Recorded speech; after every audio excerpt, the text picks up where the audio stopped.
अभ्यास से जड़मति होत सुजान। सुना आपने? सुना है? बस बेटे थोड़ा सा और अभ्यास करना है और काम पूरा होने ही वाला है। बस भगवान सब देख रहा है। करत करत अभ्यास से, करत करत अभ्यास से जड़मति जड़मति होत सुजान। बेटे बार बार प्रैक्टिस करने से जो बुद्धू लोग होते हैं वो भी विद्वान बन जाते हैं। रसरी आवत जावत से सिल पत्थर, बेटे पत्थर, सिल पर पड़त निशान। हाय हाय, क्या कह गया बेटे कहने वाला।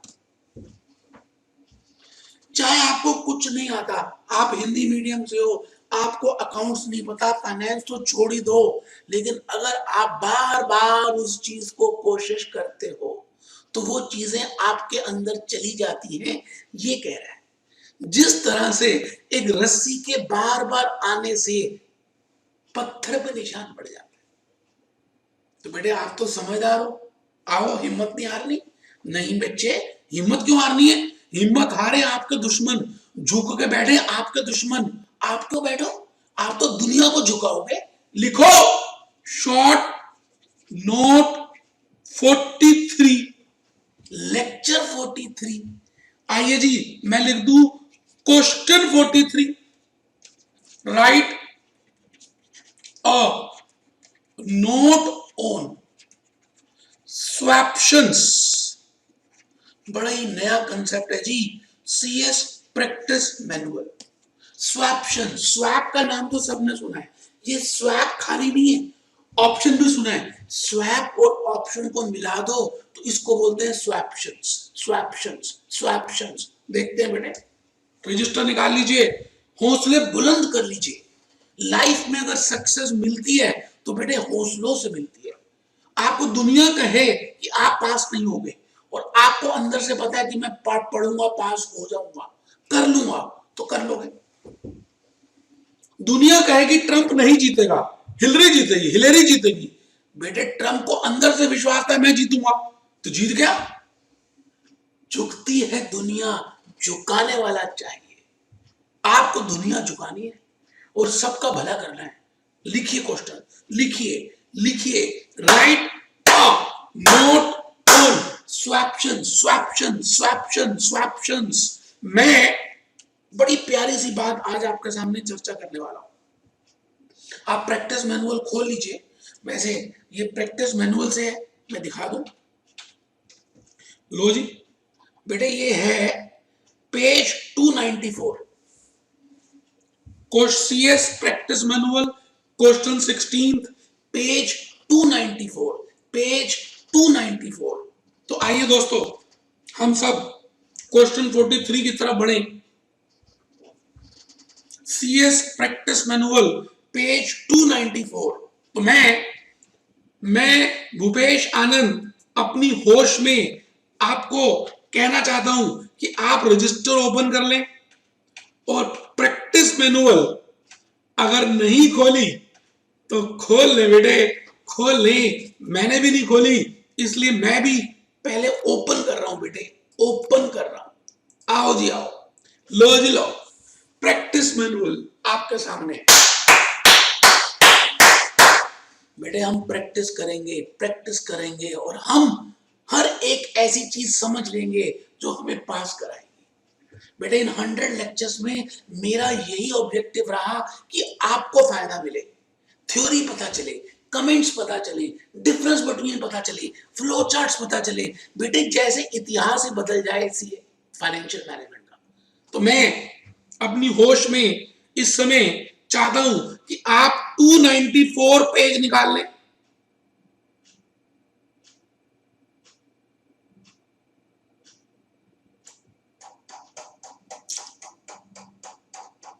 स्वैप्शंस बेटे लास्ट में दिया हुआ है 294, 294, 94,294। आराम से बेटे, कोई जल्दबाजी नहीं है। लो जी लो, देखो जी क्वेश्चन 16। अब ये आपके पास है, ये लीजिए, लो ना बेटे, हाईलाइट भी कर दिया मेरे बेटे। पेज 294 स्वैप्शंस दिया हुआ है, लेकिन हम रजिस्टर फिर भी खोल रहे हैं। हम कुछ लिखेंगे, पहले समझेंगे कि स्वैप्शंस क्या चीज होती है। बेटे मैं आपको ये कहने जा रहा हूं कि हम टाइप ऑफ स्वैप्शंस भी सीखेंगे, यूजेस ऑफ स्वैप्शंस भी सीखेंगे। तो बेटे स्वैप्शन के ऊपर अगर नोट आएगा तो बताइए, हम लिख पाएंगे ना? आइए दोस्तों, आइए आइए आइए आइए मेरे बेटे, मैं आपके सामने खड़ा हूं और मैं ये कहता हूं कि आप सबको पता है स्वैप का मतलब क्या होता है। बेटे स्वैप का मतलब होता है बार्टर सिस्टम, अदला बदली। पहले जमाने में बार्टर सिस्टम हुआ करता था। बार्टर सिस्टम में क्या होता था, गांव के इस तरफ के जो लोग रहते थे और जो गांव के इस तरफ लेते थे। बेटे बेटे पहले मनी सिस्टम थोड़ी था, पहले डीमोनेटाइजेशन का चक्कर थोड़ी था, पैसे 500 और 1000 रुपए के नोटों का चक्कर थोड़ी था। राइस ये दे देते थे, इसके बदले में गेहूं ले लेते थे, फल ले लेते थे। मतलब एक काइंड में अदला बदली होती थी। एक चीज दे दी, दूसरी ले ली, एक चीज दे दी, दूसरी ले ली। इस सिस्टम को हम कहते थे बार्टर सिस्टम। और यही अगर फाइनेंस में कहूं, इसका नाम है स्वैप। बेटे स्वैप अलग अलग तरह की होती है। Commodity swap, share swap. आप अजनबी मूवी देखिए, आपको ज्यादा पता चलेगा कि स्वैप का मतलब क्या है। इंटरेस्ट रेट स्वैप, जैसे मैंने कहा कमोडिटी स्वैप, तो इसमें क्या है, जैसे मैंने अभी एग्जांपल दिया, तो ये मैंने आपको कमोडिटी स्वैप का एग्जांपल दिया। एक गांव वाले दूसरे गांव वालों को सामान दे रहे हैं, एक कमोडिटी दे रहे हैं और उसके बदले में दूसरी कमोडिटी ले रहे हैं। दूसरी स्वैप लिखी शेयर स्वैप, मतलब टाटा स्टील के शेयर्स दे दिए, एसीसी के ले लिए। इसका मतलब दोनों पार्टीज की वो रिक्वायरमेंट भी तो होनी चाहिए। मतलब जिन्होंने चावल देने हैं वो गेहूं लेने के लिए इंटरेस्टेड हो, और जिन्होंने गेहूं देने हैं वो चावल के लिए इंटरेस्टेड हो, तभी तो स्वैप होगी। आप बताइए, स्कूल में आप 3-4 दोस्त हुआ करते थे, एक साथ मिलके खाना खाते थे। साउथ इंडियन भी दोस्त था, चाइनीज भी था, पंजाबी भी था। पंजाबी हमेशा पराठे लाता था, साउथ इंडियन हमेशा मसाले डोसे लाता था, चाइनीज हमेशा मोमोज लाता था। तो आप क्या बार्टर सिस्टम नहीं करते थे? पराठे आप देते थे, मोमोज लेते थे, पराठे देते थे, डोसा बड़ा लेते थे। बेटे बेटे आप बचपन से स्वैप करते आए हैं। मैं अब आपको ये कह रहा हूं कि एक होती है बेटे interest rate swap, interest rate swaps, interest rate swaps.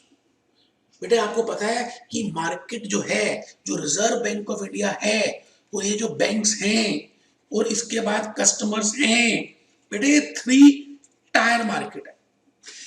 RBI bank को किस रेट में देता है उसको बोलते हैं बेटे रेपो रेट, और बैंक से किस रेट में लोन पैसा लेता है उसको बोलते हैं बेटे reverse repo rate, reverse repo rate. अब मार्केट में, इकोनॉमी में इन्फ्लेशन को कंट्रोल करने के लिए आरबीआई रेपो रेट्स और रिवर्स रेपोस चेंज करता रहता है, जिससे कि मनी की सप्लाई बढ़ जाए या कम हो जाए। अब आप बताइए, पीछे से पानी इतना सारा आ रहा है बारिशों के दिनों में, अगर हम फ्लड को, पानी को नहीं रोकेंगे किसी डैम के थ्रू, तो आगे तो फ्लड आ जाएगा, सब मर जाएंगे। तो बेटे इस चीज को कंट्रोल करने के लिए रेपो रेट और रिवर्स रेपो रेट का जन्म हुआ।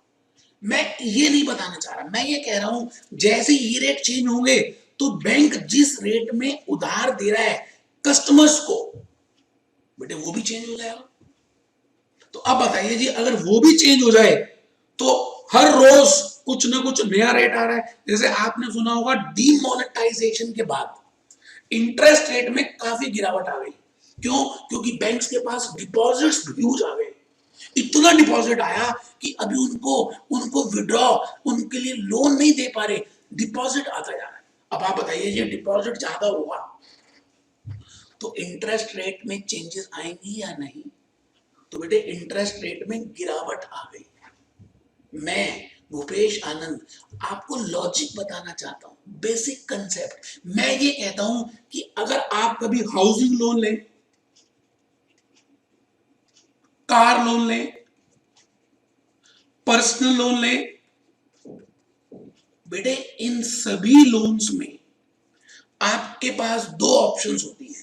या तो आप फिक्स्ड रेट ऑफ इंटरेस्ट, या तो आप फिक्स रेट ऑफ इंटरेस्ट में लोन ले सकते हो, और और और और फ्लोटिंग रेट ऑफ इंटरेस्ट में भी आप लोन ले सकते हो आराम से। बेटे कोई जल्दी है ही नहीं। ये दो रेट तो सुने होंगे ना, एक फिक्स रेट होता है, एक फ्लोटिंग रेट होता है। मतलब फिक्स का मतलब है कि आप बैंक से एग्रीमेंट कर लोगे कि भाई इतना ही इंटरेस्ट हम देंगे, चाहे दुनिया में मार्केट रेट कुछ भी हो जाए, बढ़ जाए या कम हो जाए, हमें मतलब नहीं है, हमने तुम्हारे को इतना रेट देना है। इसको बोलते हैं फिक्स्ड रेट। बेटे लेकिन अगर आप बैंक से लोन लेते समय ऐसा एग्रीमेंट करो कि भाई हम इतना अमाउंट फिक्स रखेंगे, बाकी ऊपर नीचे होगा जैसे मार्केट ऊपर नीचे होती है, इसको बोलते हैं फ्लोटिंग रेट। Floating rate. अब आप ये बताइए कि आपने फिक्स रेट ले लिया, अब मार्केट नीचे हो या ऊपर हो, आपने अपनी हेजिंग कर ली, आप बोरोवर है, आप बोरोवर है, आप रामलाल है, आपने कुछ बोरो किया, क्या बोरो किया? लोन बोरो किया। और लोन बोरो किया आपने आपने फ्लोटिंग रेट पे, मान लेते हैं, समझाना है ना, फ्लोटिंग रेट पे आपने बोरो किया, मतलब जो भी रेट चलेगा बैंक रेट प्लस माइनस 3% और 4%, कुछ भी, तो आपने लोन लिया, आप रामलाल हैं, आपने बोरो किया और आपने उसको फ्लोटिंग रेट पे लिया। अब आप ये बताइए, आपके मन में हर समय चिंता रहेगी या नहीं रहेगी? अगर रेट माइनस की तरफ चला गया तब तो कोई दिक्कत ही नहीं, मतलब अगर बेसिक रेट नीचे गिर गया तब कोई दिक्कत नहीं, अगर बेसिक रेट ही ऊपर आ गया तो बेटे आपको ज्यादा देना पड़ सकता है। मतलब पिछले साल आपने 11% दिया तो नेक्स्ट ईयर 12, 13, 14% देना पड़ सकता है। तो फिर तो टेंशन की बात है ये बड़ी। आपके मन में चिंता है, चिंता था चित्ता चित्ता चिंता था, तो आप क्या करोगे? अपनी चिंता को खत्म करने के लिए आप अपने पास एक राइट रखो,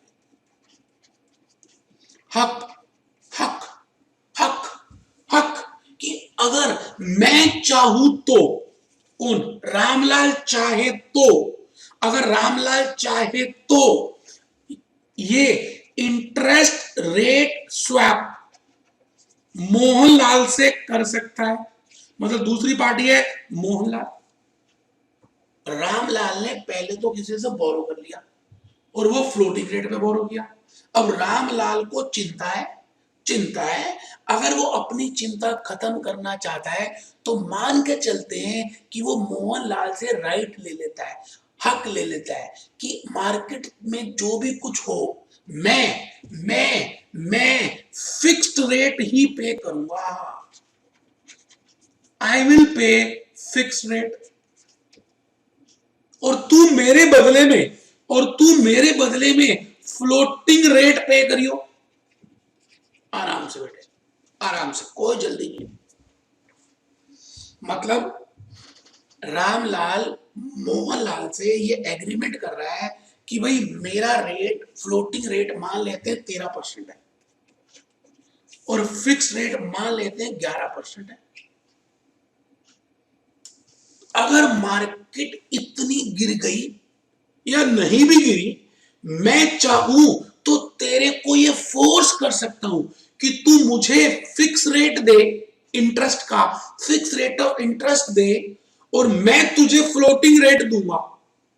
मतलब मेरे को जहां फ्लोटिंग रेट देना है तू मेरी जगह वहां दे, मैं तुझे फिक्स रेट दूंगा। रामलाल मोहनलाल को फिक्स इंटरेस्ट रेट दे रहा है और मोहनलाल उस बैंक को, जिस बैंक से रामलाल ने लिया था उधार, उसको फ्लोटिंग रेट दे रहा है।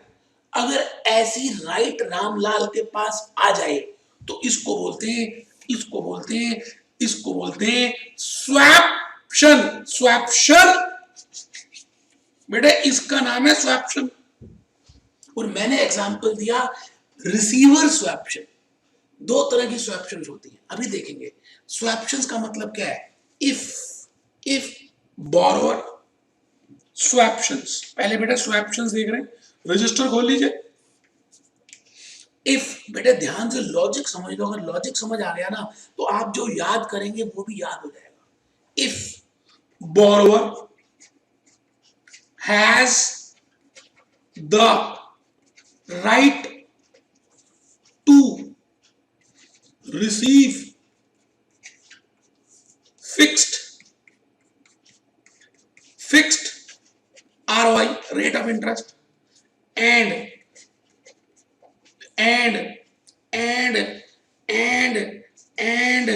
the other party, मतलब other counterparty of swap deal, मैंने अपने एग्जांपल में मोहनलाल रखा, will pay floating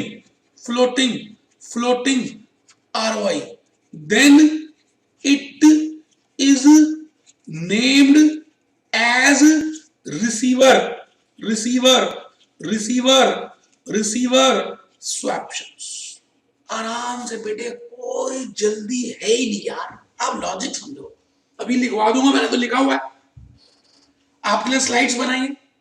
मैं कहना क्या चाह रहा हूं? मैं कह रहा हूं आपने फ्लोटिंग रेट ऑफ इंटरेस्ट पे कोई चीज बोरो की है, अब मार्केट बहुत ऊपर चली गई है, आपको ज्यादा इंटरेस्ट देना पड़ रहा है, तो अगर आपने पहले से ही किसी से स्वैप कर लिया है कि अगर मार्केट ऊपर चली गई तो जो फ्लोटिंग रेट है तू देगा, मैं तुझे फिक्स रेट ही दूंगा, इससे आप अपने रिस्क को, इंटरेस्ट रेट के रिस्क को हेज कर रहे हो।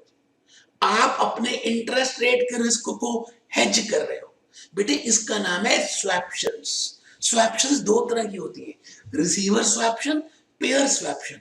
अभी जो एग्जांपल दिया ये रिसीवर स्वैप्शन का है कि फिक्स रेट मैं तुझे दूंगा, तू फ्लोटिंग रेट पे करियो। इसको ऑपोजिट रखें तो फ्लोटिंग रेट तू मुझे दियो, फिक्स रेट मैं वहां दे दियो। मतलब आप समझ गए? तो आइए जी थोड़ा सा पहले लिख लेते हैं, फिर हम थोड़ा सा और चर्चा करेंगे। आइए बेटे, आइए लो मेरे बेटे, right short note on swaptions, write a short note on swaptions। आराम से बेटे हम नोट लिख रहे हैं। बेटे मैंने बड़ी मेहनत से वो प्रैक्टिस मैनुअल का पूरा पेज पढ़ा, ईमानदारी से समझा। मान लो मुझे नहीं आता, देख बच्चा पढ़ा आपको आता नहीं, बेटे मैं शर्म नहीं करता हूं, नहीं आता तो नहीं आता। इस दुनिया में क्या कोई सीख के आता है? और कोई कहता है कि मैं पढ़ता नहीं हूं और फिर भी पढ़ाता हूं, तो आपका बेवकूफ बना रहा है।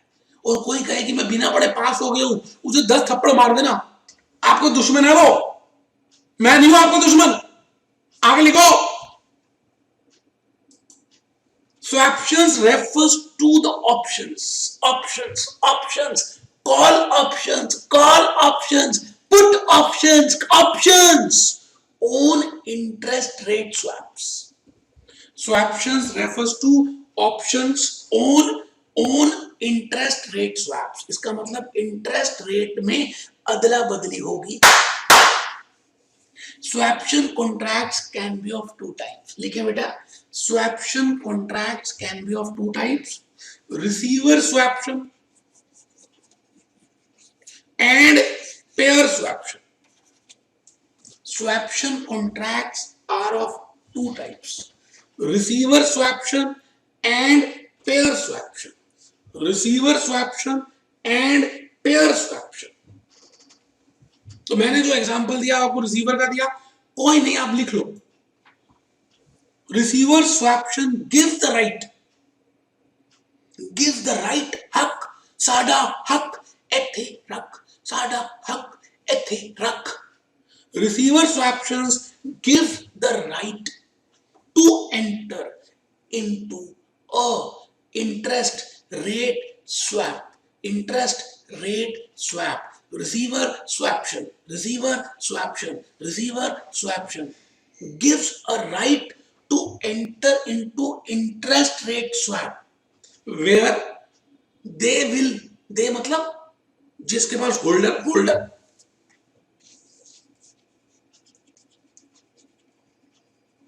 will receive fixed interest rate, fixed leg का मतलब fixed interest rate and pay floating leg है floating interest rate. बेटे receive fixed and pay floating, receive fixed and pay floating, receive fixed and pay floating and vice versa for paying pair swaptions. ठीक है जी.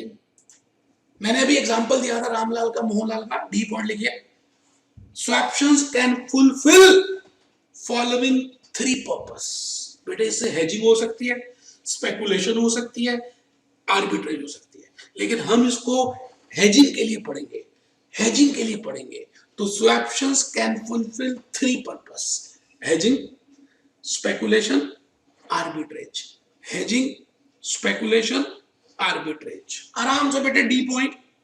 स्वैप्शंस can fulfil following three purpose. E. Swaptions are useful for borrowers.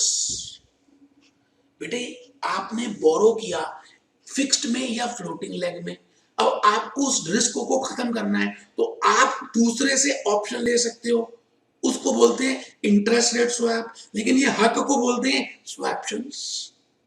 तो swaptions are useful for borrowers targeting. बेटे जो borrower कहता है भाई ज्यादा से ज्यादा मैं इतना इंटरेस्ट रेट दे सकता हूं, इससे ज्यादा नहीं, तो उस चीज को इंश्योर कर लेता है वो रिसीवर स्वैप्शन से. F point.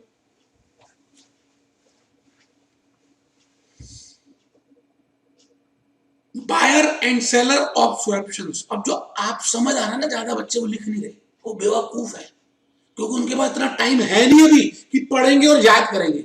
अभी लिख लेंगे, टाइम तो लग ही रहा है, वीडियो तो देख ही रहे हो, तो अभी क्यों नहीं लिख लेते? समझदारी क्यों दिखा रहे हो ज्यादा? बेटे मैं आपका फायदा चाहता हूं, लिखो. Buyer and seller of swaption agree on premium, strike price, length of option period, notional amount. Premium, strike price, length of option period, notional amount. Premium, strike price, length of option period, notional amount. तो बेटे आपको स्वैप्शंस जरूर करके जाना है, भले ये practice manual में है, मैं तो कह ही नहीं रहा नहीं है यार, होता तो सब कुछ है. ये समझाने का जो तरीका बेटे, इससे आपको समझ आया, अब आप वहां पे लिख सकते हो और आप दोबारा इसको पढ़ोगे तो याद हो जाएगा. याद करना नहीं पड़ेगा, रटना पड़ेगा नहीं, समझ के याद करने से याद होगा. इन्हीं बातों के साथ मेरी आप सबको शुभकामनाएं बेटे. 43rd लेक्चर भी कंप्लीट हो गया. मैं अपने वादे के बिल्कुल नजदीक पहुंचता जा रहा हूं, जो मैंने आपको वादा किया था. बेटे अब आपने मुझे एक वादा किया है कि आप पास होंगे और अपने पेरेंट्स के सपने पूरे करेंगे। भले आप मुझे नहीं जानते और मैं आपको नहीं जानता, कोई बात नहीं यार, क्या हो गया, मैं आपका चाहता हूं बस भला हो, और आप आगे अगर मेरा भले का रिटर्न देना चाहते हो, आगे लोगों का भला करो, बस बढ़िया हो जाएगा। इन्हीं बातों के साथ मैं भूपेश आनंद लेक्चर को यहीं पर क्लोज